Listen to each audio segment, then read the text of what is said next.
Olá, olá, muito boa noite para os nossos alunos que estão acompanhando conosco aqui ao vivo a gravação dessa aula.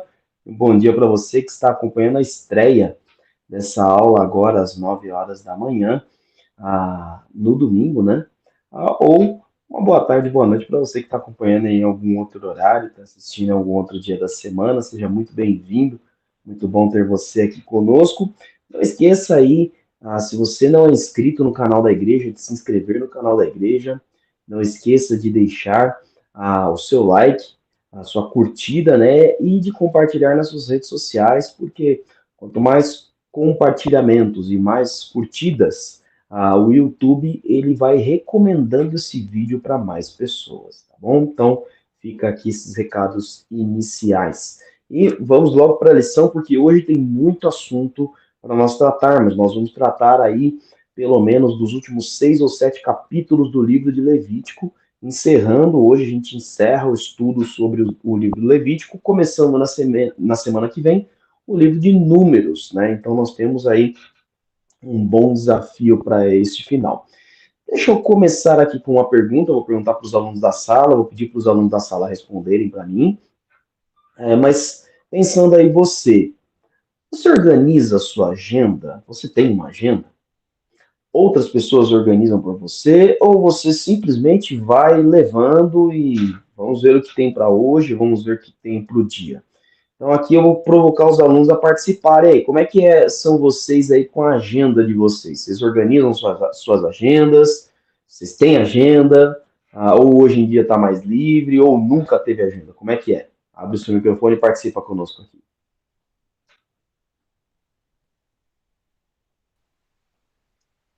Agenda, desde alguns anos, tem sido algo importante na vida da maioria das pessoas, especialmente aquelas que têm as suas atividades ligadas ao trabalho, ao estudo, ou a uma entidade, ou, no nosso caso, a igreja e a nossa atividade profissional. Então, eu sempre tive agenda e continuo utilizando, apesar de já estar aposentada. Tudo bem, então vocês estão vendo aí, até aposentado tem agenda. Quem mais? Eu sempre tive pessoas controlando a minha agenda.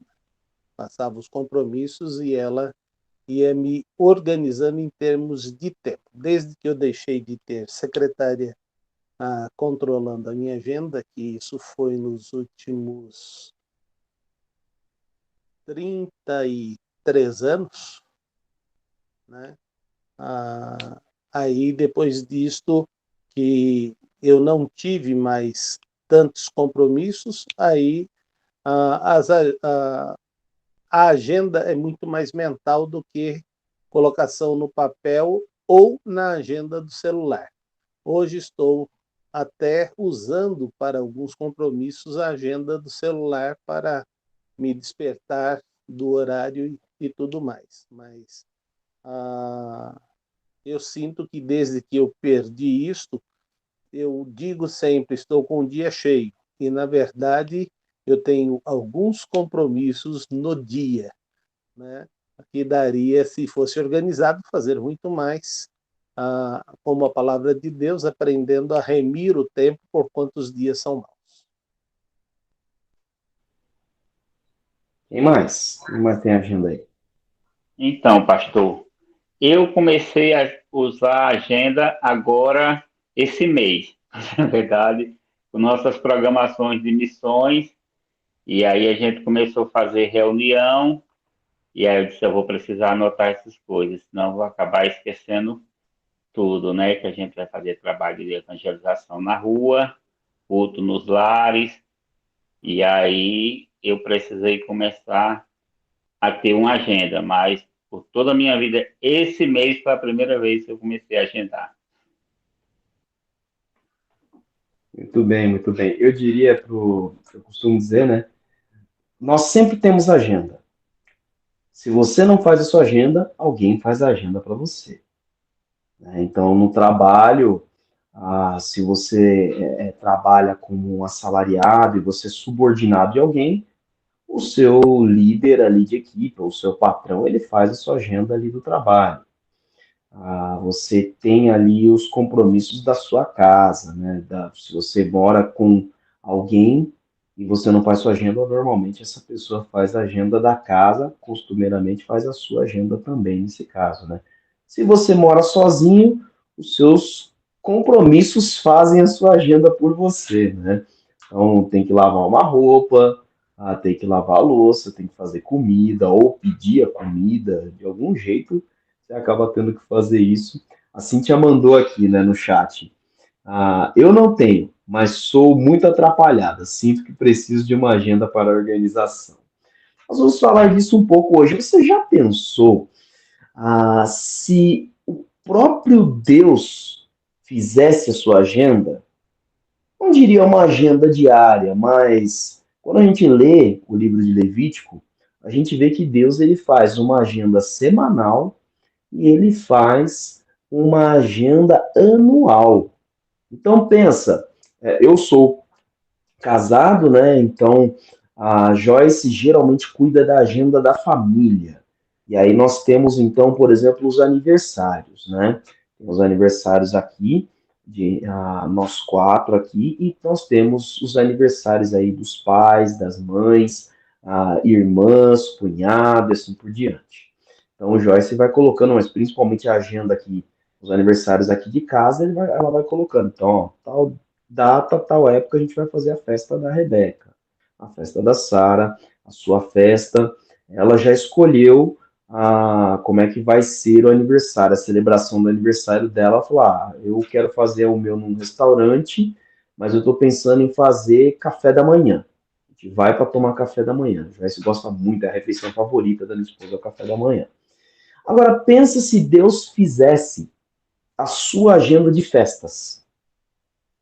Mas como assim? Por que Deus faria a minha agenda de festas? Sim, Deus fez a agenda de festas de um povo inteiro. Aliás, esse povo continua celebrando ainda algumas destas festas, né? Então, você já deve ter visto ali o tema da lição de hoje, é a agenda para os adoradores. E a gente vai entender um pouquinho o que isso tem a ver, o que era no passado, no livro de Levítico, por exemplo, e o que pode ter a ver conosco hoje, né? Será que Deus continua fazendo a nossa agenda? Bom, o primeiro ponto que eu quero trabalhar contigo hoje é com base no capítulo 21 e 22 de Levítico. A gente não vai conseguir ler todos os textos, são aí nós vamos trabalhar do 21 ao 26, né, do livro de Levítico. Então, não vai dar para a gente ler tudo, obviamente. Então, a gente vai trabalhar os temas principais desses capítulos, né? Então, eu quero pedir a uns alunos para abrir para mim a sua Bíblia em Levítico 21, versículo 5 e versículo 6. Versículo 5, versículo 6, Levítico 21. Pode abrir a Bíblia aí. Os sacerdotes não raparão a cabeça, nem raparão as pontas da barba, nem farão cortes no corpo, serão santos ao seu Deus e não profanarão o nome do seu Deus, pelo fato de apresentarem ao Senhor as ofertas preparadas no fogo, ofertas de alimento do seu Deus, serão santos. Muito bem, então você tem aqui o capítulo 21 e 22 vai tratar de maneira bem específica o ofício sacerdotal. Então, você vai ter aqui falando sobre toda a preparação, a vestimenta do sacerdote, a atividade diária do sacerdote, a atividade semanal do sacerdote, algumas regras específicas para o sacerdócio. Então, por exemplo, você vai ver ali a questão de cadáver. O sacerdote poderia se aproximar de um cadáver, não poderia, como é que funciona todo esse processo. Então, tudo isso você tem no capítulo 21 e no capítulo 22 do livro de Levítico, né? Então, você tem as regulamentações. Por quê? Deus desejava que aqueles a quem ele separou para o serviço de condução de adoração de Israel, e era essa a função dos sacerdotes, de Arão e de seus filhos e de toda a tribo de Levi, era conduzir toda uma nação, todo um povo na adoração da forma como Deus queria. E por isso, eles tinham que andar de uma forma diferente. E é sobre esse ponto que nós queremos tratar agora, nesse primeiro tópico, andando em santidade. Eles tinham uma série de normas que eles deveriam cumprir, as roupas, rituais que eles deveriam seguir por servirem de maneira exclusiva ao Senhor. O versículo 6, ele fala aí, pelo fato de apresentarem ao Senhor as ofertas preparadas no fogo, ofertas de alimento do seu Deus, serão santos. E aqui ele está falando, os sacerdotes serão separados. Se alguém é separado, tem que andar em separação, andar em santidade. É isso que significa essa expressão. E, ok, nós não temos este ofício sacerdotal hoje, nem entre os judeus, nem entre os cristãos. Não há entre os judeus o ofício sacerdotal porque não há mais o templo, não há mais o altar para que haja o ofício sacerdotal. Senão, ainda haveria. Se houvesse ainda o templo em Jerusalém, o judeu ainda teria todo este ofício sacerdotal. Mas não há mais o templo. Agora, entre os cristãos, não há mais o ofício sacerdotal de Arão e dos seus filhos e dos descendentes de Arão por um outro motivo. Nós já temos aprendido que Jesus, ali na carta aos Hebreus, Jesus se torna o sumo sacerdote. Então, ele toma o lugar de Arão e dos descendentes de Arão, e ele nem mesmo segue a ordem de Arão. Quando você estuda a carta aos Hebreus, você vê que ele segue a ordem de Melquisedeque. Então, alguém que é antecessor a Arão, que aparece ali no tempo de Abraão. Pois bem, Jesus ele é então este que faz a ponte entre nós e Deus, assim como o sacerdote fazia no Antigo Testamento. Agora, quem poderia ser equivalente aos filhos de Arão? Arão era o sumo sacerdote, o sacerdote acima dos outros. Mas havia os sacerdotes abaixo, que faziam toda a parte ali dos sacrifícios. Estes, então, os filhos de Arão, o apóstolo Pedro descreve que somos nós. Então, se você abre o texto, que a gente já falou várias vezes durante esse trimestre, durante essa temática aqui das nossas aulas, né? Essa é a 7ª lição, então as 6 lições, acho que 5 vezes a gente deve ter citado pelo menos esse texto, que é 1 Pedro 2,9. 1 Pedro 2,9 diz o seguinte, vocês, porém, são geração eleita, sacerdócio real, nação santa, povo exclusivo de Deus, para anunciar as grandezas daquele que os chamou das trevas para a sua maravilhosa luz.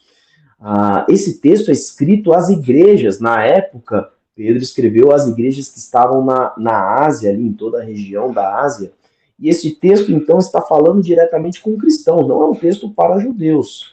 E agora, então, Deus faz, através de Jesus, cada cristão, cada discípulo de Jesus, cada filho de Deus, um sacerdote de si mesmo. Então, você é o sacerdote de si mesmo, tendo Cristo como o seu sumo sacerdote. Mas você não precisa chegar a ninguém, não precisa chegar a um pastor, a um líder da sua igreja, a uma autoridade religiosa, chegar a esta pessoa e pedir que ela apresente, de alguma forma, ou peça perdão a Deus em seu nome, ou lhe dê qualquer tipo de penitência. Não, você tem um caminho direto a Jesus.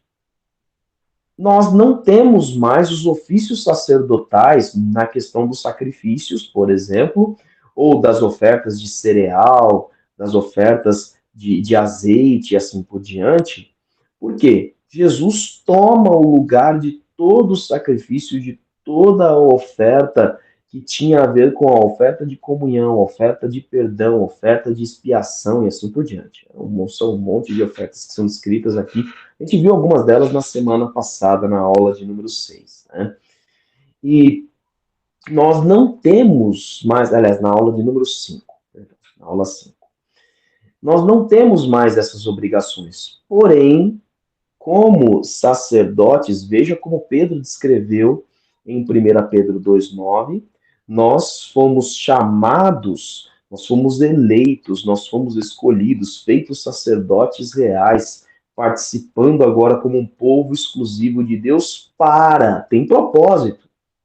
Você é feito sacerdote para anunciar as grandezas daquele que os chamou das trevas para a sua maravilhosa luz.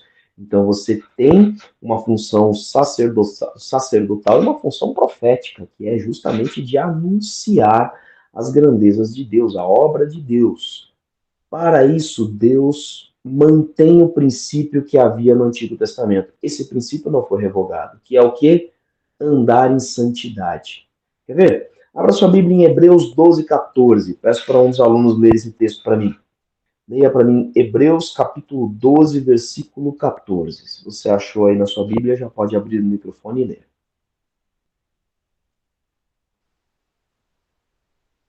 Segui a paz com todos e a santificação, sem a qual ninguém verá o Senhor.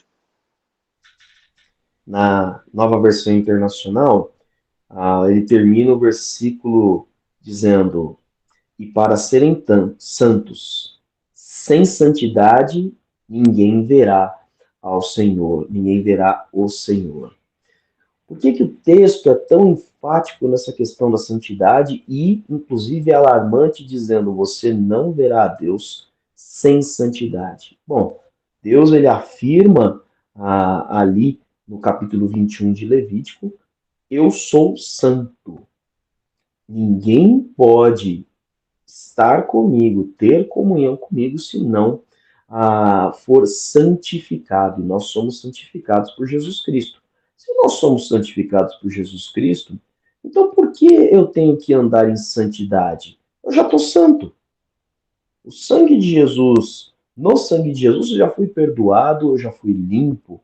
Mas por que eu tenho que andar em santidade? Santidade não é se limpar dos seus erros, dos seus pecados. Tem gente que pode confundir com isso, achando que se eu cumprir a vontade de Deus, eu estarei me limpando. Não, já fomos limpos em Cristo, mas é andar como alguém que pertence ao reino de Deus, que pertence a Deus.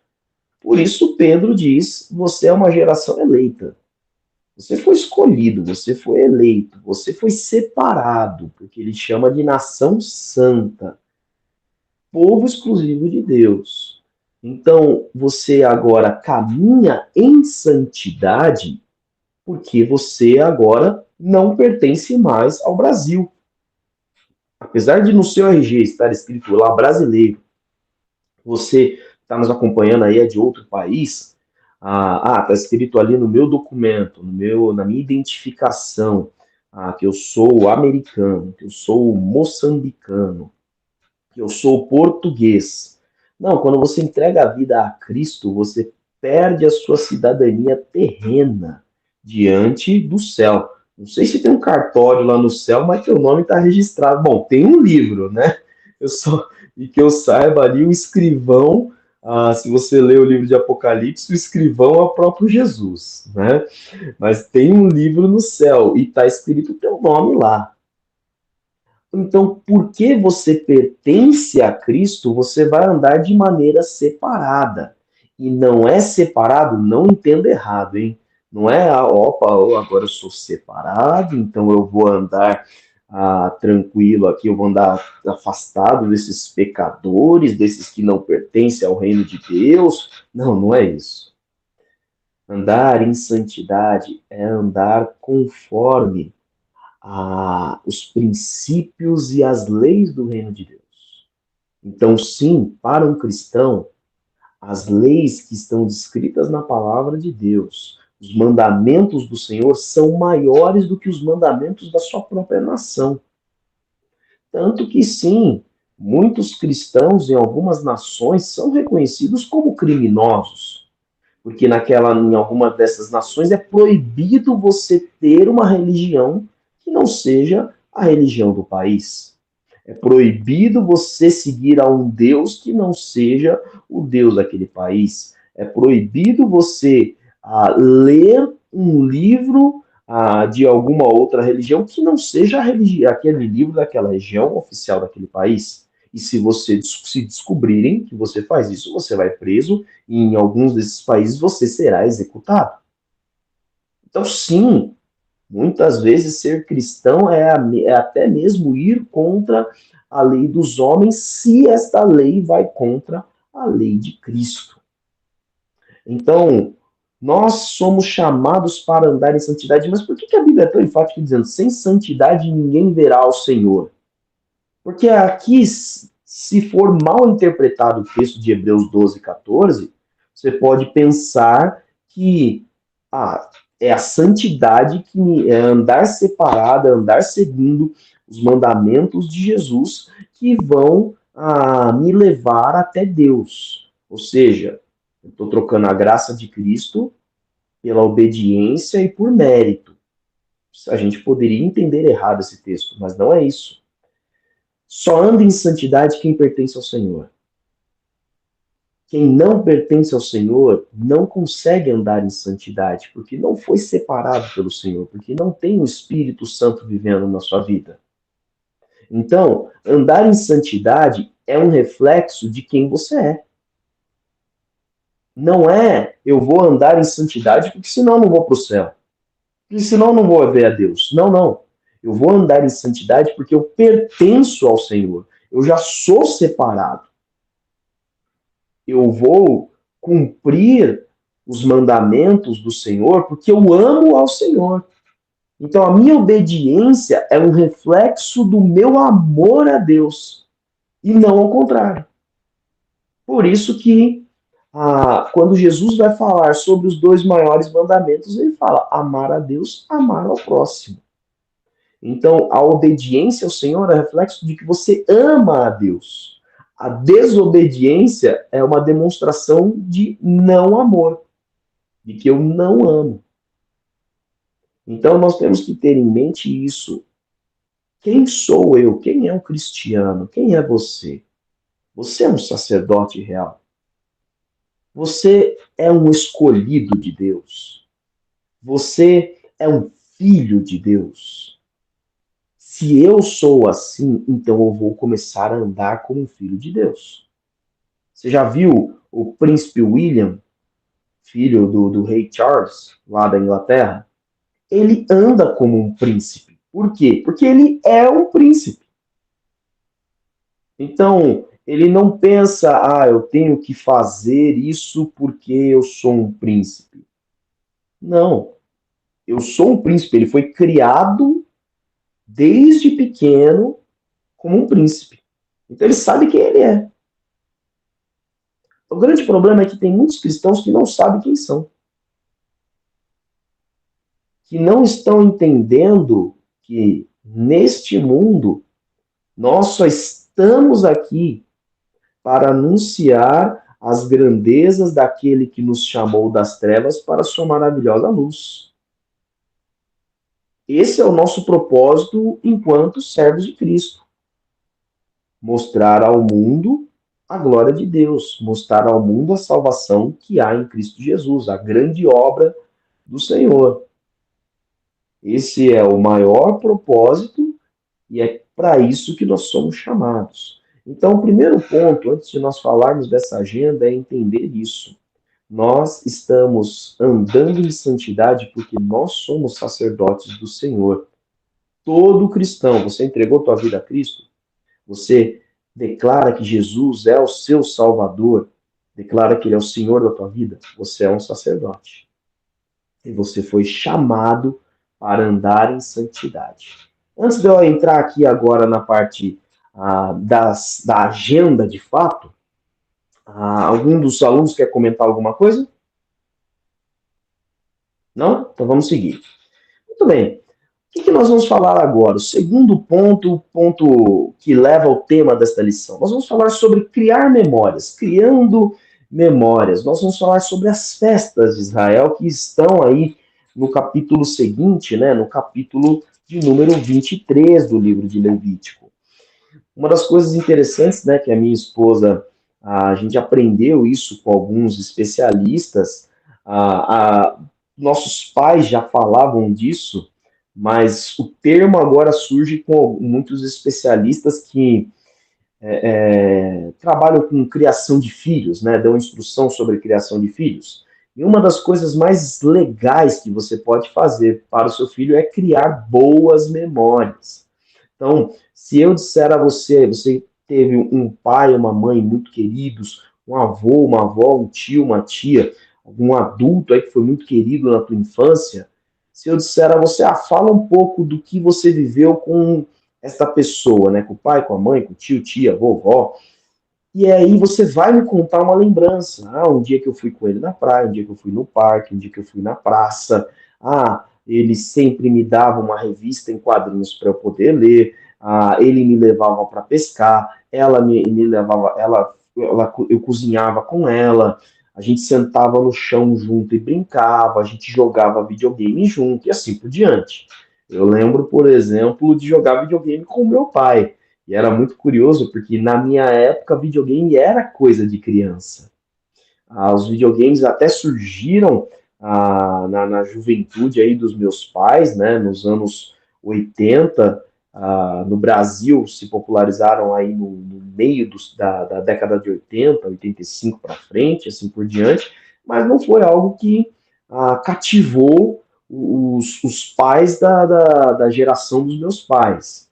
Então, videogame era coisa de criança. Hoje em dia, não. Hoje em dia, eu tenho 36 anos, eu comprei um videogame para mim que as meninas pudessem jogar.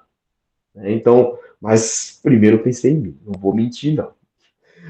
Mas aí elas puderam jogar. E meu pai jogava comigo, com a minha irmã, jogava jogo de carrinho, era muito engraçado, porque os controles, eles não tinham sensor de movimento. Os controles do videogame hoje em dia tem, né? Então, se você vira o controle, dependendo do jogo, o carrinho vira também. Lá na época não, era você apertar ali o mouse ou virar para cá, o direcional do controle, ou virar para cá e para lá, né? E o meu pai, ele virava o controle enquanto ele estava virando o carrinho, assim. Pai, o carrinho não vai virar. Né? Mas era muito divertido. É uma lembrança que eu e a minha irmã temos do meu pai jogando videogame com a gente. E uma das coisas interessantes, por que a gente está falando disso? Deus, ele faz a agenda do povo de Israel, no livro de Levítico, para criar memórias. Olha que interessante. Então, os pais de hoje em dia, aliás, os pais, no geral, desde que Adão, por exemplo, Adão é o primeiro pai humano, desde que existe, a gente copia Deus. Deus cria memória nos seus filhos e ele quer fazer isso numa nação inteira. Então, nós vamos falar sobre as festas. Por exemplo, leia para mim aqui Êxodo capítulo... Aliás, Êxodo não, Levítico. Levítico capítulo 23, versículo 4, 5 e 6. Levítico capítulo 23, versículo 4, 5 e 6. Achou? Pode abrir seu microfone e ler para mim, por favor.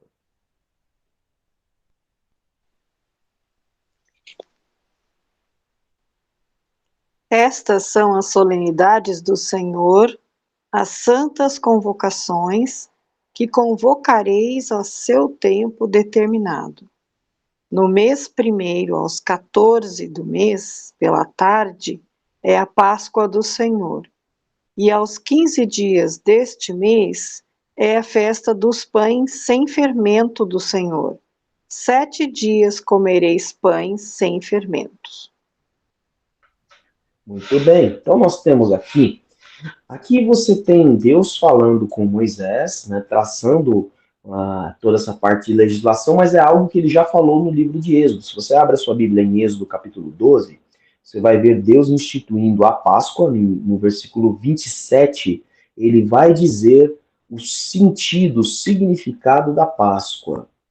Ele vai dizer, olha, quando perguntarem, Êxodo 12, 27, quando seus filhos perguntarem o que é isso ele fala no versículo 26, que é este memorial, no versículo 27, Deus fala, vocês responderão, essa é a Páscoa do Senhor, na noite em que ele nos livrou do anjo da morte. Então a Páscoa, para o povo judeu, tem este sentido, por isso que ela é celebrada na sexta-feira à noite, conforme está descrito aqui.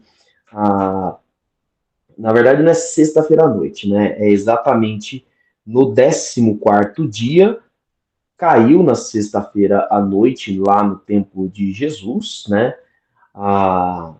no 14º dia do mês, que nós entendemos, a gente tem que observar e ter algumas diferenças de calendário cristão para o calendário judeu. Então não adianta você achar que ele está falando no primeiro, deixa eu ver aqui, vai parecer o primeiro mês, não é o mês de janeiro, por exemplo, lá entre abril e março, né?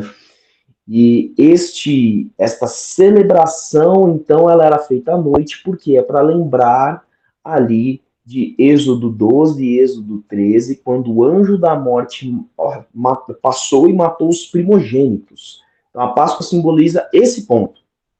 Já, se você observou o versículo 6, tem uma segunda festa. A segunda festa é a festa dos pães sem fermento, que é celebrado durante 7 dias. E ele é imediatamente após a Páscoa, ele é no sábado. Então, se a Páscoa era no 14º dia, no 15º dia, no dia 15, vamos dizer assim, do primeiro mês, e durante 7 dias comeriam pão sem fermento. Por que isso? E aí você vai encontrar a referência do porquê em Êxodo 12, 17.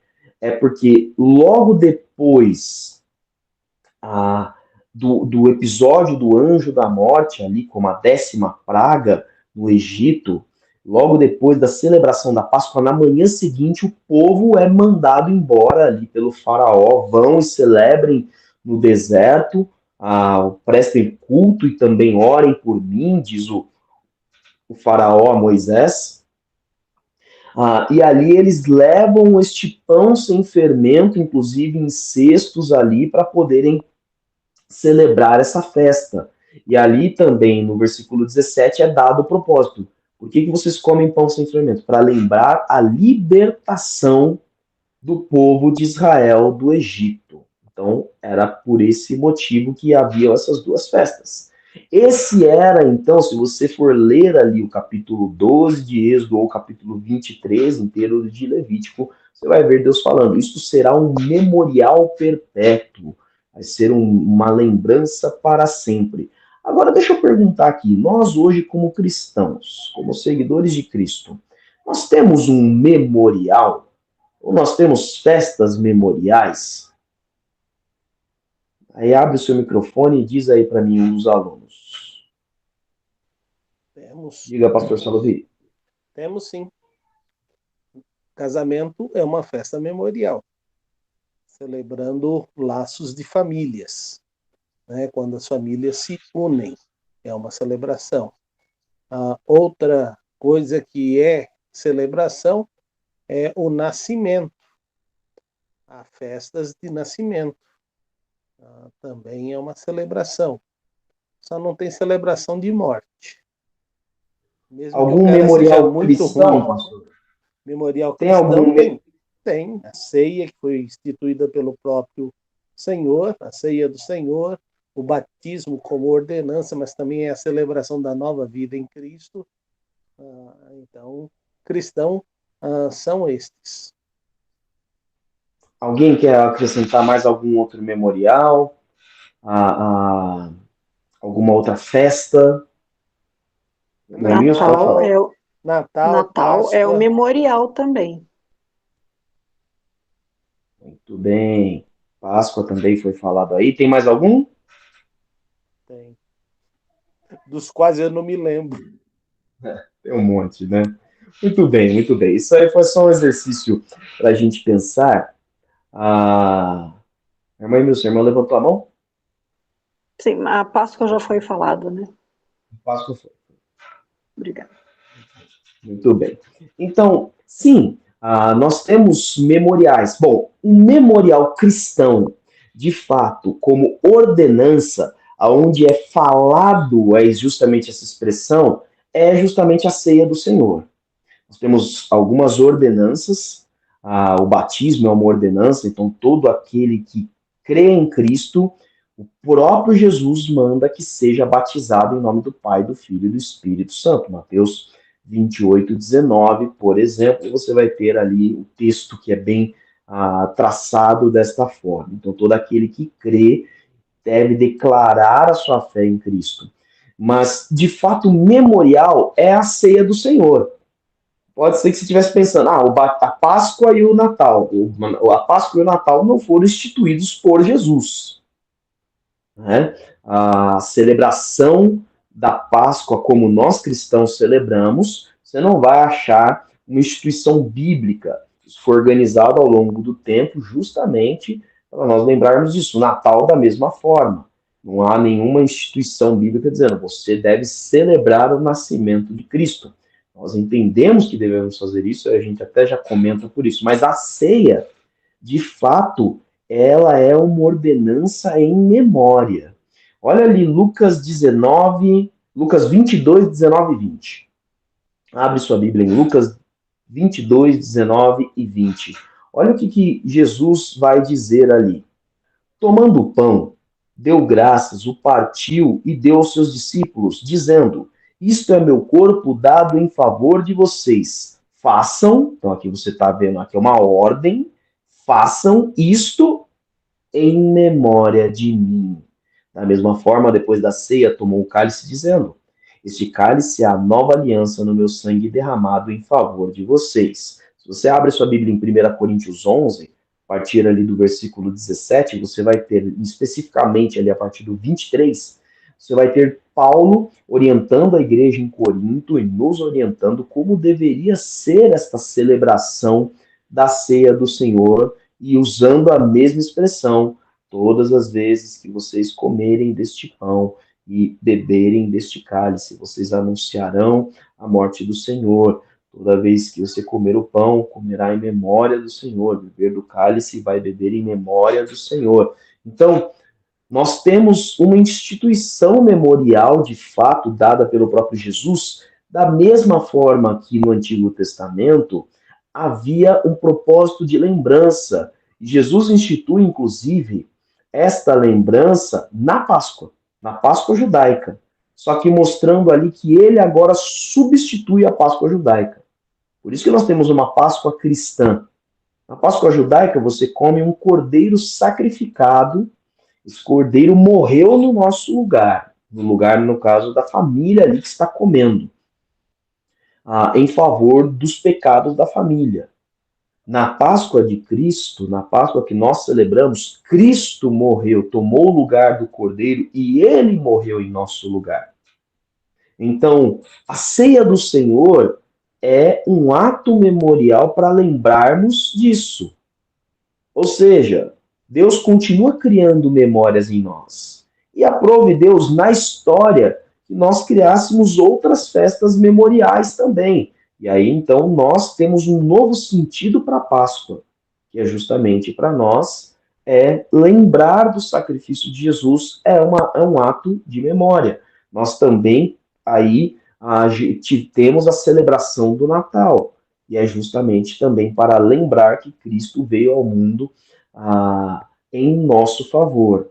Então, nós temos ali, aí tem várias outras situações. Então, uma das coisas que nós temos que entender que é fundamental que nós tenhamos e geremos memórias.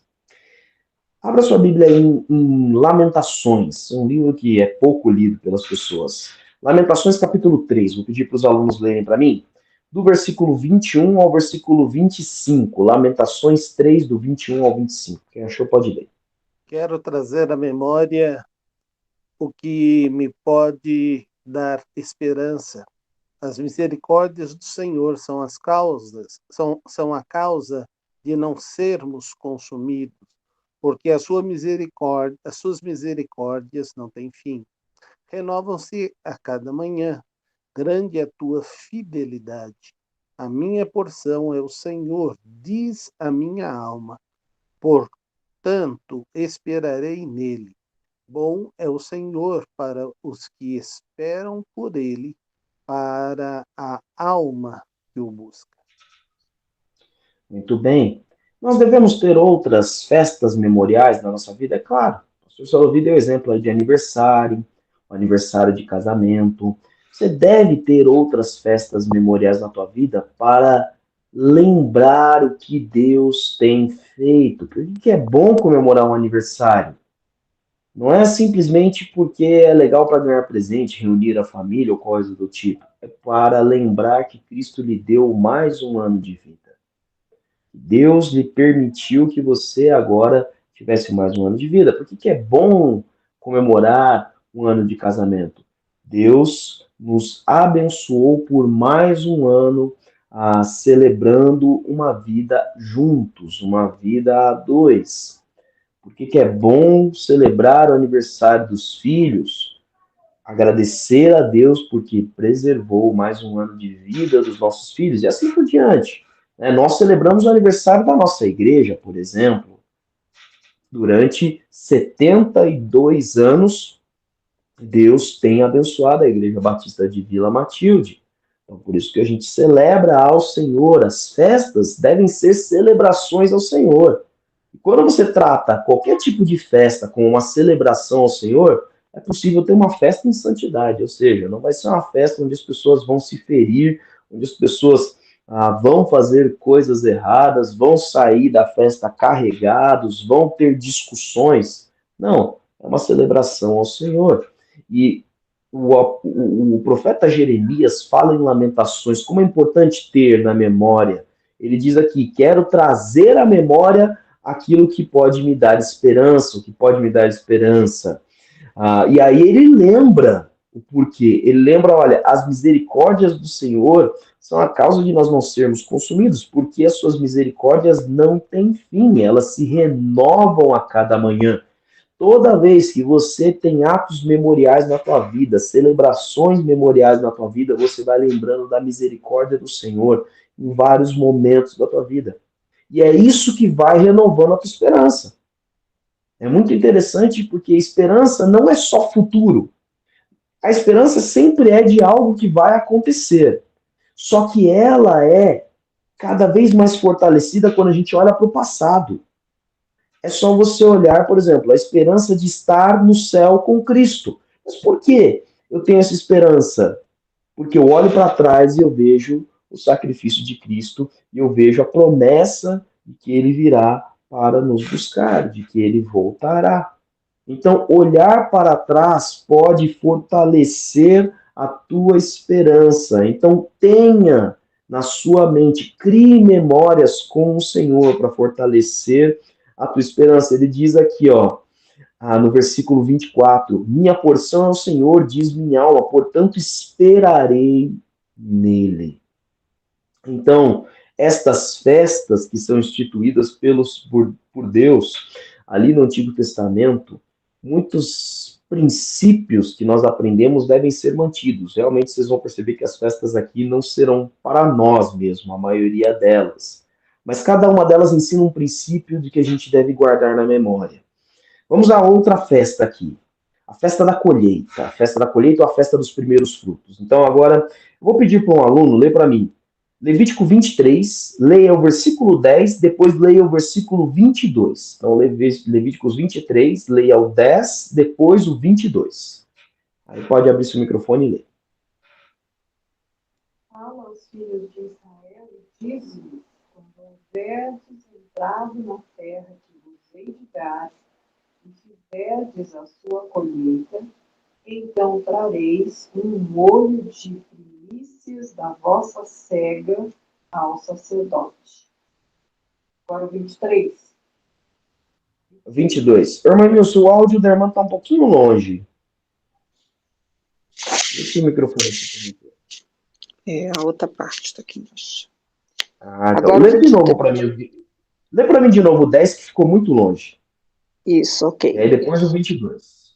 Fala aos filhos de Israel e dize-lhes: quando houverdes entrado na terra que vos hei de dar, e fizerdes a sua colheita, então trareis um molho das primícias da vossa cega ao sacerdote.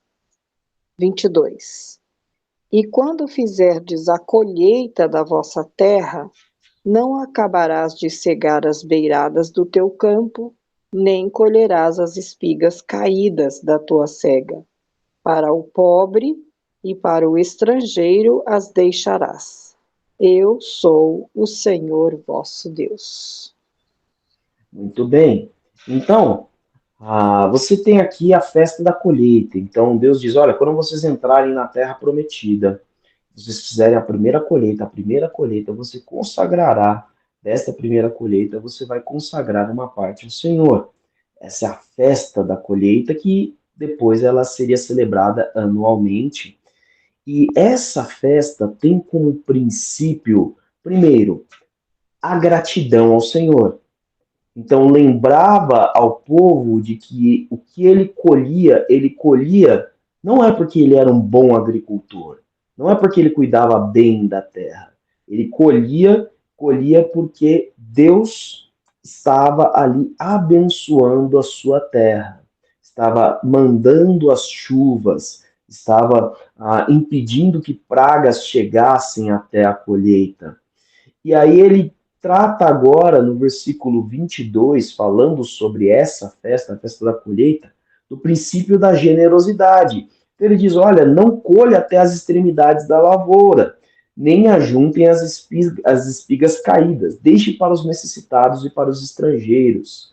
Então, da sua produção, da sua terra, você vai deixar ali, olha, caiu alguma espiga, a espiga do milho, a espiga da cevada, a espiga do trigo, caiu, você vai deixar ela caída. Deixa que aí vão passar os estrangeiros não tinham direito à terra, a maioria não tinha condição ali de comprar a terra, e os necessitados, obviamente, por isso, geralmente eram órfãos e viúvas. E aí você vai lembrar de uma personagem famosa que aconteceu nisso na Bíblia quando você lê o livro de Ruth. Ruth é estrangeira, é a necessitada e é viúva. A Ruth ela conseguiu ser ali para praticamente as três categorias. E ela vai na lavoura de Boaz, parente de Noemi, e ela então vai ali colhendo das espigas que os ceifeiros deixam cair. Né? E até Boaz, que era muito bondoso, muito generoso, ele ainda fala assim: ó, deixa cair de propósito. Algumas caíram sem querer. Né? Mas era uma lei: olha, caiu, não volta atrás para pegar. Caiu, deixa lá para quem for passando. Os próprios discípulos de Jesus colhem espigas das extremidades do campo no dia de sábado. Né? Então você tem isso também acontecendo com os próprios discípulos de Jesus. Isso era uma lei e era um princípio de generosidade. Nós não temos a festa da colheita, até porque a maioria aqui não é agricultor. O único que trabalhou com a agricultura de fato aqui foi Anselmo. O Anselmo trabalhou ali com a agricultura e conhece. Mas o resto aqui ninguém. A gente tem. Minha mãe tem a sua hortinha, eu tenho aqui minha horta de temperos, tem um pezinho de limão, mas não é uma. Você não vai me ver lá na igreja levando os primeiros limões do meu pé de limão, porque até agora eu acho que eu colhi 5 limões em 2 anos. Né? Demora um pouquinho. Quem sabe esse ano pode ser que venha uns 10 ali. Eu tô contando ali no meu pezinho de limão lá. Mas ninguém é agricultor. Porém, o princípio da generosidade, o princípio da gratidão, ele se mantém. Olha a sua Bíblia aqui, eu vou fazer a leitura de 2 Coríntios, capítulo 9. Eu vou ler do versículo 6 ao versículo 11. Normalmente lá na nossa igreja, lá no culto, muitas vezes é lido 2 Coríntios 9, 7. Mas vamos ver todo o contexto dessa passagem. 2 Coríntios 9, eu vou ler do 6 ao 11. Está escrito assim: lembrem-se, aquele que semeia pouco, também colherá pouco. E aquele que semeia com fartura, também colherá fartamente. Cada um dê, porém, conforme determinou em seu coração, não com pesar ou por obrigação, pois Deus ama a quem dá com alegria. E Deus é poderoso para fazer que lhe seja acrescentada toda a graça, para que em todas as coisas, em todo o tempo, tudo o que é necessário a vocês transborde em toda boa obra. Como está escrito: distribuiu e deu seus bens aos necessitados. A sua justiça dura para sempre. Aquele que supre a semente ao que semeia e o pão ao que come, também lhe suprirá e aumentará a semente e fará crescer os frutos da sua justiça. Vocês serão enriquecidos em todas as formas, para que possam ser generosos em qualquer ocasião e, por nosso intermédio, a sua generosidade resulte em ação de graças a Deus. Então perceba, é um texto muito rico. E é um texto que reflete os princípios ali destas festas de Israel, mas agora na Igreja de Cristo. Perceba que, primeiro, fala-se sobre doação. Aqui Paulo está dizendo que ele vai buscar donativos ali às outras igrejas, ao ministério dele também, para toda a viagem que ele fará. E ele está instruindo qual deve ser o sentimento ao você ajudar, ao você ofertar. É o versículo 7. Não com pesar, em outras versões diz não com tristeza, ou por obrigação, em algumas outras versões dizem por necessidade. Pois Deus ama quem dá com alegria. A motivação deve ser a alegria e o amor ao Senhor. Então, ele termina o versículo 11 dizendo, olha, a sua generosidade resulta em ação de graças. Então, a generosidade ela é fruto da gratidão a Deus. E ali ele está dizendo, olha, o versículo 10, o versículo 11 diz, por exemplo, vocês serão enriquecidos de todas as formas. Então, pensa, riqueza intelectual, riqueza material, riqueza em saúde. Todo mundo quer essas três formas de riqueza: riqueza material, intelectual e saúde. Porém, ninguém entende o propósito, porque Paulo já explica o propósito. Olha só o que ele diz na sequência do versículo 11: para que possam ser generosos. Então você não é enriquecido para manter para você. Israel, quando no Antigo Testamento, quando prosperava, não era para encher os seus celeiros, não era para mostrar que era uma nação rica e próspera, era para abençoar aqueles que precisavam. Então, aqui ele diz: vocês serão enriquecidos de toda forma para que possam ser generosos em qualquer ocasião. Então, é uma das coisas que nós temos que ter em mente. Se Deus está nos abençoando, Ele nos abençoa para nos ensinar a generosidade. Por quê? Ele está sendo generoso. Eu quero que você entenda isso. Deus não está fazendo em retribuição ao que você faz. Deus está distribuindo da graça dele, da generosidade dele. Lembre-se que o salmista diz: do Senhor é a terra, a sua plenitude, o mundo e aqueles que nele habitam. O universo pertence ao Senhor. Então, não é a sua casa. É a casa do Senhor. Não é o seu salário. Não é a sua comida. Você pode, eu comprei com o meu dinheiro. Não é o seu dinheiro. É tão. Tão. Não consigo pensar uma palavra melhor. A palavra que me vem à cabeça é pífio, né? Mas pífio é uma expressão muito antiga. É tão sem significado que nos anos 90 foi provado que o seu dinheiro não é seu dinheiro. Você lembra do plano Collor, do plano Verão, onde tomou o dinheiro da poupança dos brasileiros. Não era seu dinheiro? Ué, se fosse seu dinheiro, você conseguiria reter com você. Aí você pode dizer, então, vou guardar debaixo do colchão, é meu dinheiro. Aí vem o ladrão e toma. Ué, não é seu? Você deveria conseguir repor. Ou pode acontecer que você guarda no colchão, pode acontecer que nem aconteceu no apartamento do meu vizinho aqui.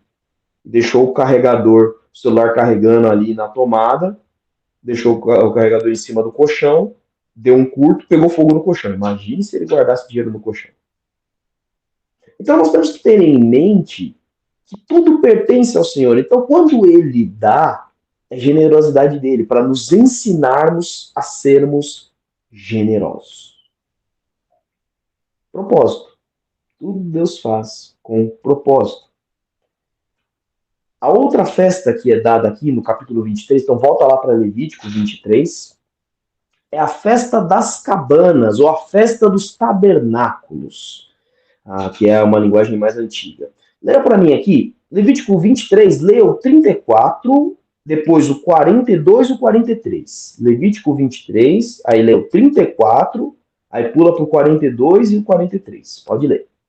Diga ainda aos israelitas: no 15º dia deste 7º mês, começará as festas das cabanas do Senhor, que dura 7 dias. Morem em tendas durante 7 dias, todos os israelitas de, de nascimento morarão em tendas, para que os descendentes de vocês saibam o que fiz com os israelitas que morarem em tendas quando os tirei da terra do Egito. Eu sou o Senhor, Deus de vocês. Sabe uma coisa interessante? Pensa aqui comigo. Quando a gente fala sobre uma festa, pensa que é aniversário, se é aniversário da infância, ou uma celebração de Páscoa ou de Natal.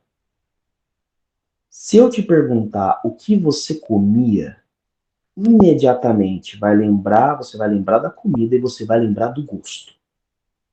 Então, por exemplo, no meu aniversário desse ano, a Joyce teve a ideia, eu falei para ela que quando eu era criança, todas as minhas festas de aniversário tinham um bolo doce, aquele bolo com papel crepom, né? Não era o crepom, era o laminado, né, mãe? Aquele que brilhava lá, né? Esqueci, era o laminado, né? De cor azul, por exemplo, da minha irmã, de cor rosa, ou prateado, ou dourado. O crepom era na saia da mesa, né? Que fazia lá. E aí era um bolo e tinha um bolo salgado. O bolo doce minha mãe fazia. O bolo salgado quem fazia era meu pai.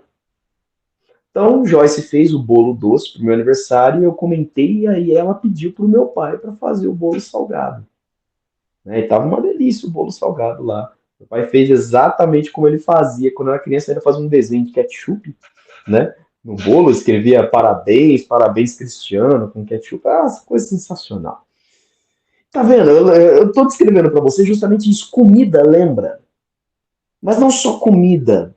Se você fez aí, teve a oportunidade de acampar, você vai lembrar justamente, e aí você quer fazer isso com os seus filhos, por exemplo, porque você acampou, assim como eu quis trazer ali o bolo do meu pai, Joyce quis trazer o bolo do meu pai para que as minhas filhas soubessem. É exatamente isso que Deus está fazendo com o povo. Olha, não esqueça do que o seu avô, seu tataravô, seu tataratata, assim por diante, passaram. Quando eles saíram do deserto, eles moraram em tendas. Ele está falando com um povo que já está com casa, já terá sua casa estabelecida. Imagina, você saía da tua casa e armava uma tenda no quintal e morava ali durante 7 dias para experimentar o que o povo de Israel experimentou quando esteve no deserto. E aqui é uma das coisas que é para lembrar o sustento e o cuidado de Deus. Ele tinha esse ato memorial. E no Novo Testamento, nós cristãos não temos esta festa. A gente, aqui em casa, as meninas às vezes acampam na sala. A gente mora em apartamento, não dá para acampar no quintal e a sacada é muito pequenininha. Então, às vezes, elas fazem a barraca na sala, mas não é uma celebração do Antigo Testamento ou bíblica. Mas Jesus nos lembra do princípio do cuidado. Olha o versículo, olha Mateus 26, ou Mateus 6, versículo 25 e 26. Mateus 6, versículo 25 e 26 diz assim: portanto, eu lhes digo, não se preocupem com as próprias vidas, quanto ao que comer, quanto ao que beber, nem com seus próprios corpos, quanto ao que vestir. Não é a vida mais importante do que a comida, e o corpo mais importante do que a roupa. Observem as aves do céu. Não semeiam, nem colhem, nem armazenam em celeiros. Contudo, o Pai Celestial as alimenta. Não tem vocês muito mais valor do que elas?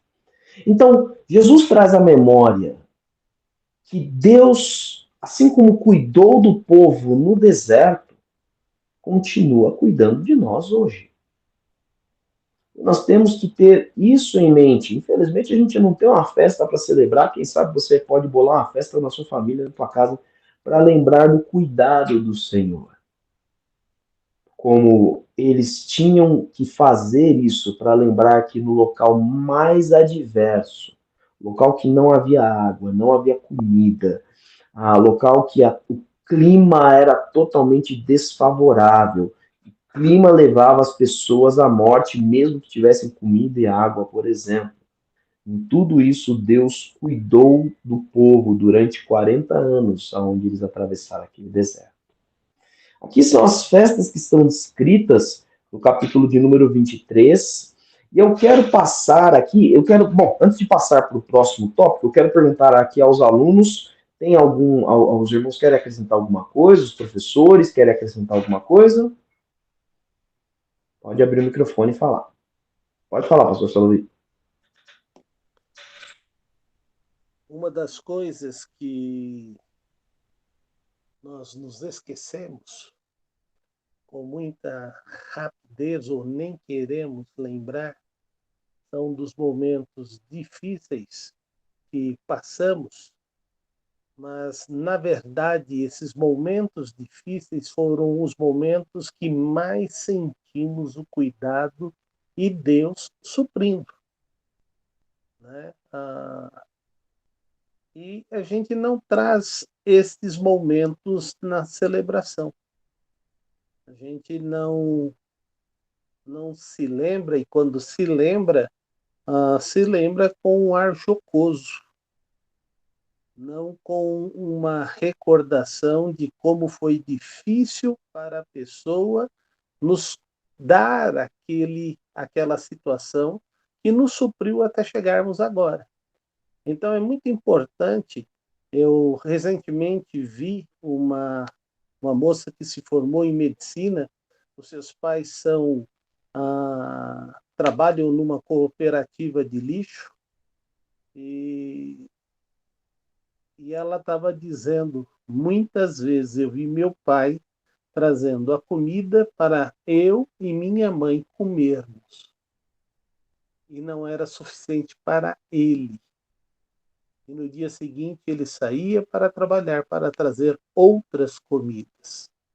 Então, pai, esta formatura, eu quero te dizer que só é graças ao Senhor. Então, algumas vezes as pessoas até se envergonham dos pais serem simples, humildes, mas esquecem que foi eles que sustentaram tudo isso para que você chegasse onde você chegou. Então, Deus está trazendo a nossa memória e Ele estabelece, olha, vão morar 7 dias em tenda para lembrar do que você passou, mas como você se sentiu cuidado por Deus de no deserto ter água, no deserto ter carne, no deserto ter o maná. Então, é algo muito importante que Deus faz com que nós recordemos. E nós também precisamos recordar tudo aquilo que acontece nos nossos lares. Muito bem. Eu quero te dar uma sugestão. Foi algo que a gente fez aqui em casa esse ano. Aqui você vai ver o pote da gratidão. Então, aqui em casa, a gente tem aqui, anota coisas especiais que estão acontecendo esse ano e vai colocando aqui motivos pelos quais nós somos gratos, pelo que Deus fez esse ano. O propósito é no final do ano, o pote vai estar cheio, né? E aí nós vamos abrir esse pote e vamos agradecer, lembrar tudo que Deus fez de maneira tão especial esse ano, e nós vamos aí ler o que Deus e celebrar o que Deus fez. Então fica aí uma sugestão para você, o pote da gratidão. A gente começou isso aí com as meninas e já vamos colocando aqui várias mensagens, né? Eu quero já aproveitar e passar agora para Levítico, capítulo de número 26. É 26? Deixa eu ver aqui, eu acho que eu pus errado. Eu tenho a impressão que eu coloquei aqui, não é o 26, é o 20. Quem está com o meu esboço, está errado ali no terceiro ponto. Está lá, Levítico 26, 1. Do 1 ao 7, e depois do 25, tá? Então, depois aí vocês fazem essa marcação. Tanto que eu até me enganei agora aqui. Indo para o capítulo 25, o capítulo 25 é o capítulo do descanso e da libertação. São informações muito importantes. O capítulo 25 fala do ano sabático e do ano do jubileu, o ano do perdão. A expressão jubileu aqui é perdão. Falando primeiro aqui do ano sabático, é o ano do descanso e de confiança, descanso da terra, e a confiança no Senhor. Então, Levítico 25:1, vou ler aqui rapidamente, do 1 ao 7, e depois eu vou pedir para um dos alunos ler para mim o 25, do 18 ao 22. Então, fica aí separado, tá? E aí, assim que eu terminar, você já pode ler.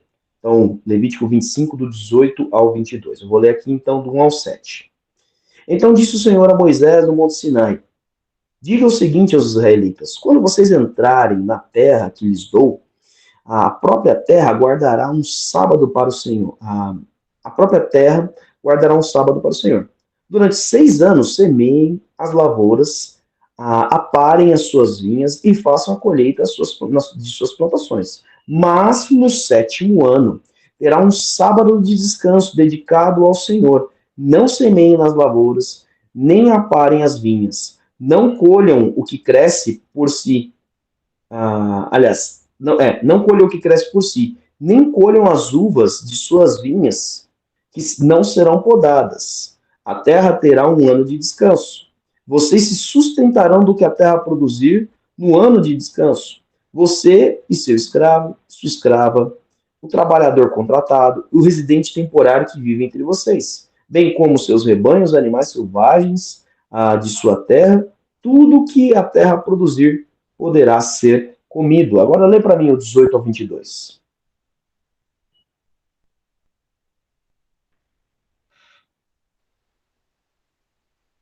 E observareis os meus estatutos, guardareis os meus juízos e os cumprireis, assim habitareis seguros na terra. E a terra dará o seu fruto, comereis a fartar, e nela habitareis seguros. E se disserdes: que comeremos no ano 7º, visto que não havemos de semear, nem colher a nossa colheita? Então eu mandarei a minha bênção sobre vós no 6º ano, para que dê fruto por 3 anos. E no 8º ano semeareis e comereis da colheita velha até o ano 9º, até que venha a nova colheita, comereis a velha.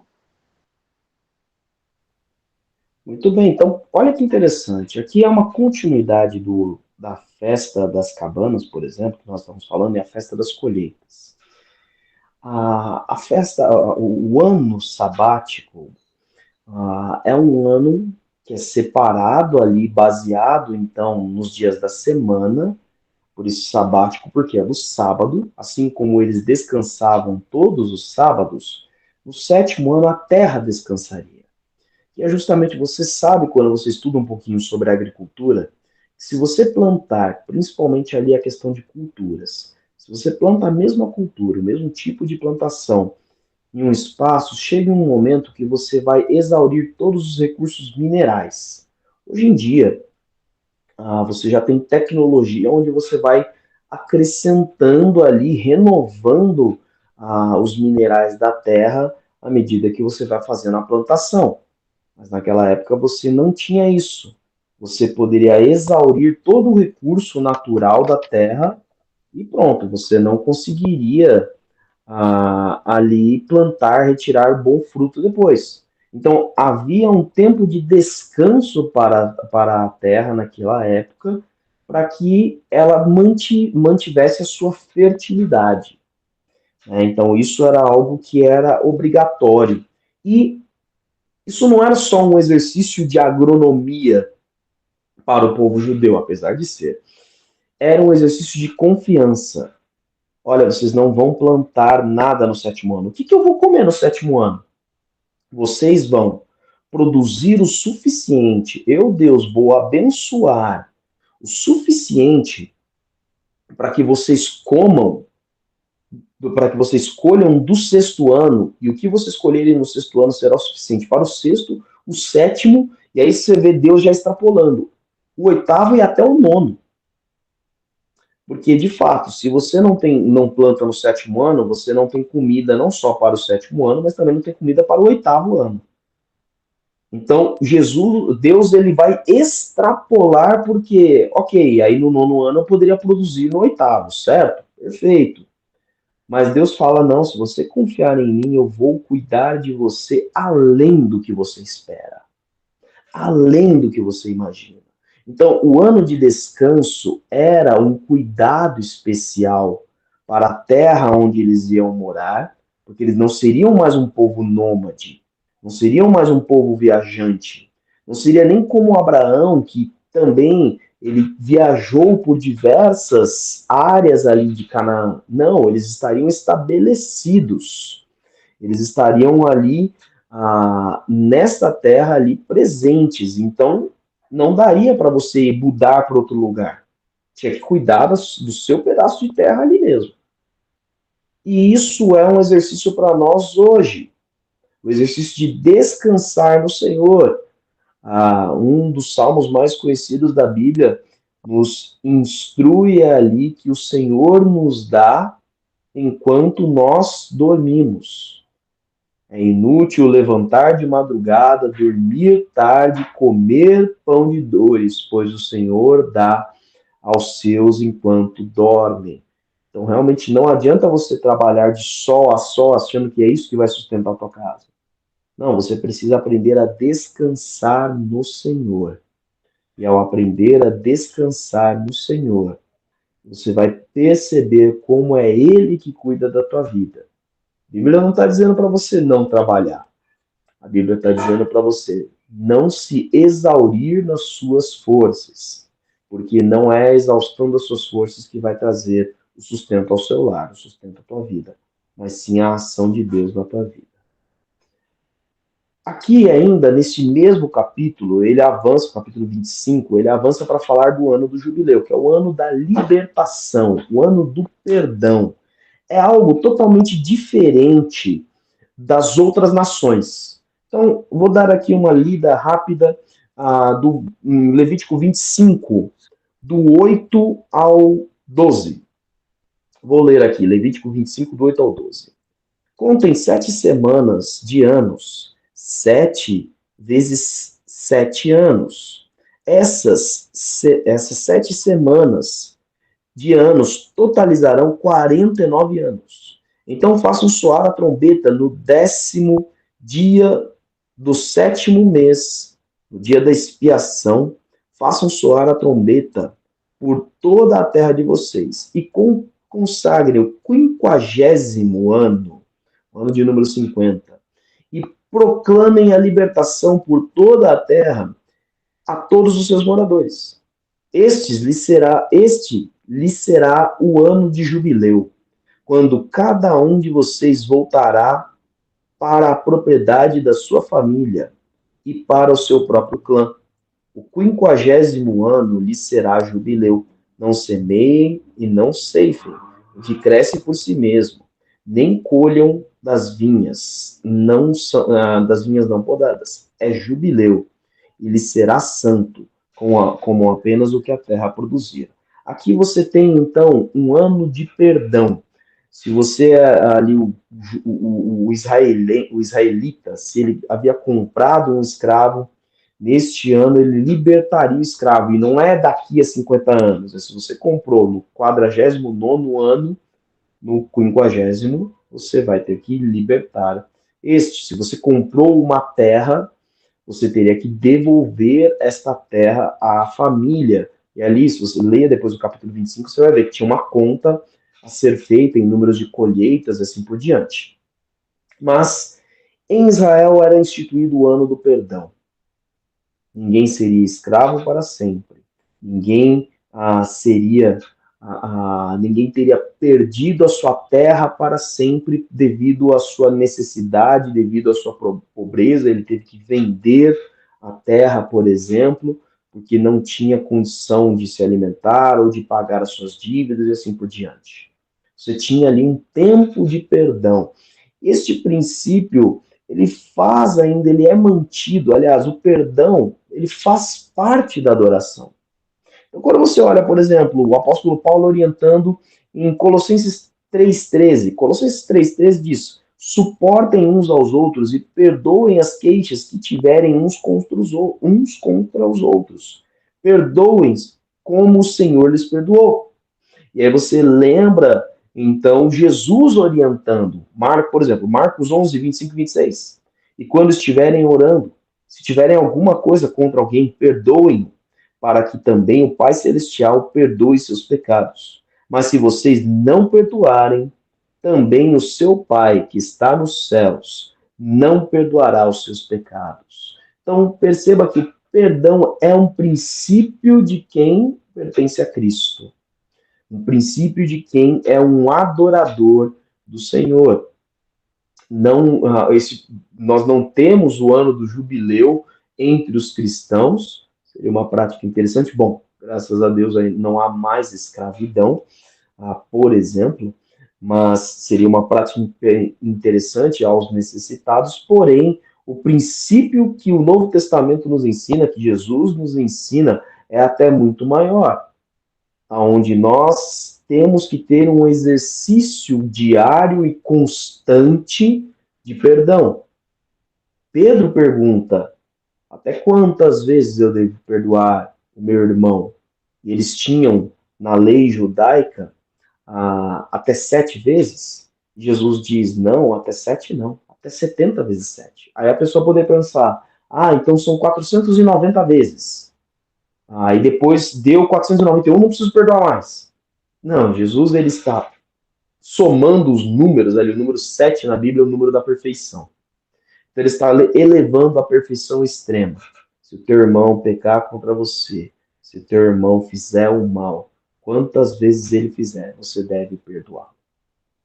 Um princípio básico para viver em verdadeira adoração é o perdão. Porque faz parte da adoração você se colocar diante de Deus, você buscar o perdão do Senhor. Só que a Bíblia já deixa bem claro, ele só dará se você também tiver um coração perdoador. Mas por que isso? Porque se você não entende o peso que é Deus lhe perdoar, você não dá valor ao perdão do Senhor. A gente só dá valor quando a gente sofre. A gente sofreu alguma coisa que realmente machucou. Uma pessoa realmente machucou você. Uma pessoa realmente fez mal a você. Perdoar a ela é uma dor tremenda. É um esforço tremendo.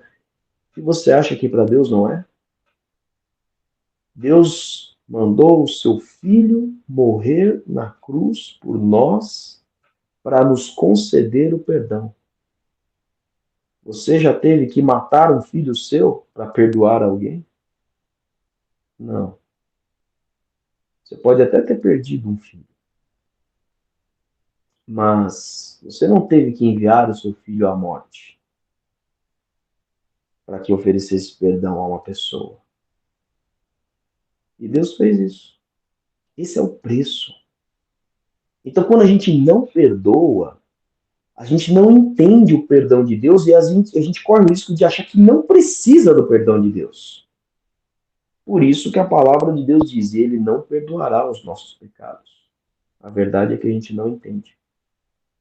Quando nós realmente entendemos que nós somos pecadores, que nós ofendemos ao Senhor, que ele mandou seu Filho por nossa causa, aí sim a gente entende o valor do perdão.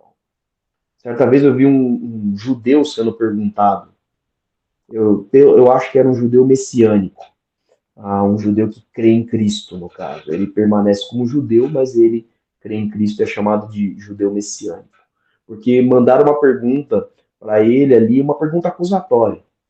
Como você pode falar de perdão se vocês mataram Jesus? E o judeu foi muito sábio na sua resposta. Ele disse, não fomos nós, nem os romanos que mataram Jesus. Foram os meus e os seus pecados. Jesus não, ele disse a Pôncio Pilatos, você não tem autoridade sobre mim se não lhe fosse dado do alto. Ele diz a Pedro, guarda a espada na bainha, se eu quisesse eu pediria ao Pai, ele mandaria 1000 anjos, uma milícia de anjos. Não, Jesus não foi assassinado pelos romanos. Ele deu a sua vida, por isso que ele se sacrificou. Ele não foi sacrificado. Então, nós temos que entender todos esses aspectos para entender que, mesmo não tendo um ano do perdão, um ano da libertação, nós fomos libertos e perdoados pelo Senhor. E nós temos que manter o princípio de libertar pessoas através do perdão de Cristo e de perdoar as pessoas. Para encerrar, porque nós já estamos com o tempo bem avançado, nós vamos tratar o capítulo de número 26. O capítulo de número 26, se você não leu, leia. Porque o capítulo de número 26 mostra como era o padrão do que poderia ser considerado justo no Antigo Testamento. Então, no versículo 3, Levítico 26, 3, eu vou até o versículo 6. Diz assim: se vocês seguirem os meus decretos, Deus falando a Moisés e ao povo, se vocês seguirem meus decretos e obedecerem os meus mandamentos e os colocarem em prática, eu lhes mandarei chuva na estação certa. A terra lhe dará colheita, e as árvores do campo darão seu fruto. A debulha prosseguirá até a colheita das uvas, e a colheita das uvas prosseguirá até a época da plantação. E vocês comerão até ficarem satisfeitos e viverão em segurança na terra de vocês. Eu estabelecerei a paz na terra. Vocês se deitarão e ninguém os amedrontará. Farei desaparecer a terra, os animais selvagens, a espada não passará pela terra de vocês. Agora eu quero que você perceba o propósito disso que Deus está falando. Olha o versículo 12. Então, Levítico 26, 12 e 13. Andarei entre vocês e serei o seu Deus, e vocês serão meu povo. Eu sou o Senhor, o Deus de vocês, que os tirou da terra do Egito presta sempre atenção quando você disse para que não mais fossem escravos deles. Quebrei as traves do jugo que os prendia e os fiz andar de cabeça erguida. Existem consequências na obediência e na desobediência. E quando eles obedecessem, eles prosperariam. Agora, quando eles desobedecessem, olha agora o versículo 14, 15 e 16. Levítico 26, 14, 15 e 16. Mas se vocês não me ouvirem e não colocarem em prática todos esses mandamentos e desprezarem os meus decretos e rejeitarem as minhas ordenanças, deixarem de colocar em prática todos os meus mandamentos e forem infiéis à aliança, então assim os tratarei. Eu lhes trarei pavor repentino, doenças e febres que tirarão a visão e lhes definharão a vida. Vocês semearão inutilmente, porque os seus inimigos comerão das suas sementes. Se você continuar lendo aqui, você vai ver que o resto do capítulo ele descreve toda a desgraça que aconteceria com o povo. Aqui você pode olhar e falar assim, Deus, o que ele quer é gente para adorá-lo. Ele está condicionando. Olha, se vocês me obedecerem, eu abençoo. Se vocês não me obedecerem, eu vou amaldiçoar e vocês vão sofrer muito. Leia depois o restante do capítulo, você vai ver o tamanho do sofrimento. Alguém poderia pensar dessa forma. Aliás, acho que muita gente acaba pensando dessa forma ao olhar esse texto. Mas a chave do texto está no versículo 13, onde ele diz, para que não fossem mais escravos deles. Deus liberta o povo da escravidão do Egito. Mas o povo poderia voltar, e como diversas vezes foi alertado no livro de Juízes, no livro de Reis e assim por diante, vocês estão voltando às práticas do Egito. Vocês estão voltando à escravidão. Sabe qual é o problema de descumprir a lei de Deus? Não é porque Deus é um Deus orgulhoso que diz, olha, cumpram a minha vontade porque eu sou Deus. De fato, ele afirma isso, mas não é só por isso. A vontade de Deus sempre abençoa, a vontade de Deus sempre liberta.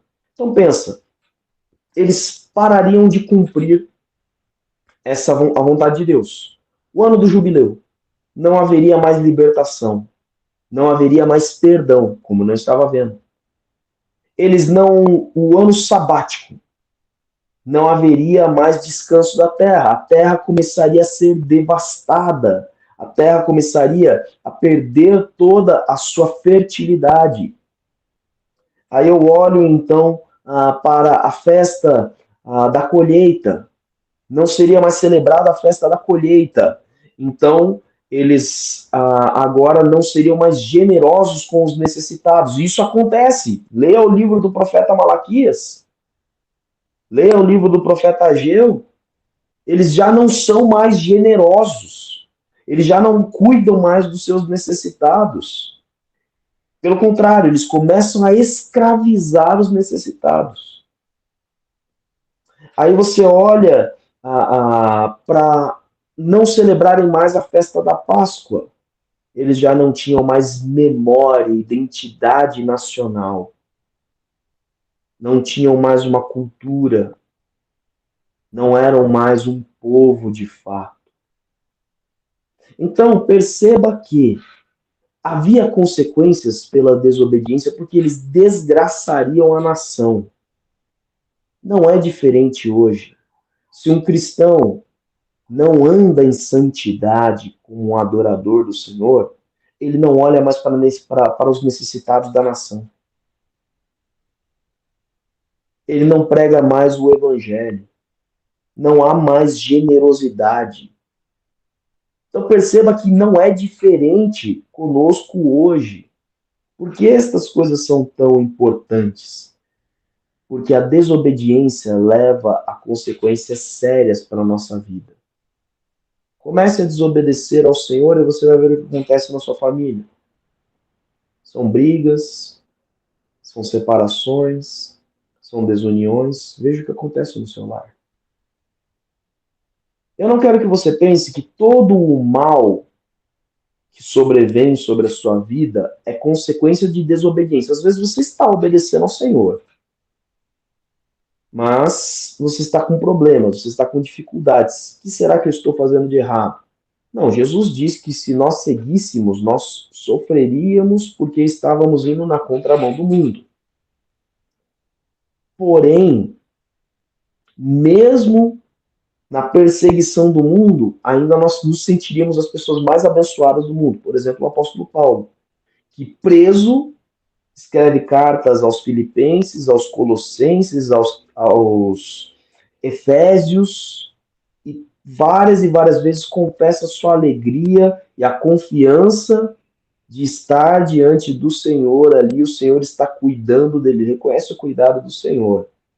Ou seja, ele reconhece toda a bondade de Deus, mesmo andando em dificuldade. Agora, nós sofremos consequências das nossas desobediências. E aí a gente perde o quê? A sensação de segurança. Paulo, preso, não se sentia inseguro. Paulo, a ponto de ser executado, não se sentia desamparado. Não se sentia abatido ou destruído. Mas ele entendia o cuidado do Senhor. Agora, às vezes você pode estar numa situação de fartura, mas ainda assim, se sentindo com medo, desprotegido, desamparado, mesmo com uma situação material confortável. É porque não são as coisas, não é a prosperidade material, intelectual, social que traz segurança. É Deus que traz segurança. E isso vem através da obediência. Porque a obediência nos faz experimentar a segurança em Deus. Para encerrar, quero encerrar com o texto de Efésios 5, 6. Vamos do 6 ao 10. Ninguém os engane com palavras tolas, pois é por causa destas coisas que a ira de Deus vem sobre os que vivem na desobediência. Portanto, não participem com eles destas coisas, porque outrora vocês eram trevas, mas agora vocês são luz no Senhor. Vivam como filhos da luz, pois o fruto da luz consiste em toda a bondade, justiça e verdade. Aprendam a discernir o que é agradável ao Senhor. Como é que está a sua agenda? O que Deus está marcando na tua agenda? O que é a gratidão que você pode marcar na sua agenda? O que é a ação de Deus que você pode marcar para celebrar na tua agenda? Quais são os atos memoriais do Senhor na tua vida? O que tem levado você a andar em santidade, em obediência diante do Senhor, diante das pessoas? Espero que essa aula tenha abençoado a tua vida. Quero saber se algum dos alunos ou professores quer acrescentar alguma coisa. Não? Então vamos partir aqui para o encerramento. Não esqueça, mais uma vez, se você não é inscrito no canal, se inscreva no canal aqui do YouTube. Acompanhe as nossas programações. Daqui a pouquinho a gente começa o culto da manhã, a celebração nossa da manhã. Também começaremos ali à noite, às 18h30, tem a nossa celebração da noite. A gente convida você a estar conosco aqui presencialmente, se não também acompanhar aí pelas nossas redes sociais, tá bom? Um grande abraço, que Deus abençoe a tua vida. Obrigado, fica com Deus. Obrigado, pastor Cristiano. Os ensinamentos foram longos, mas profundos. Obrigado, pastor. Boa noite. Boa noite, queridos. Deus abençoe.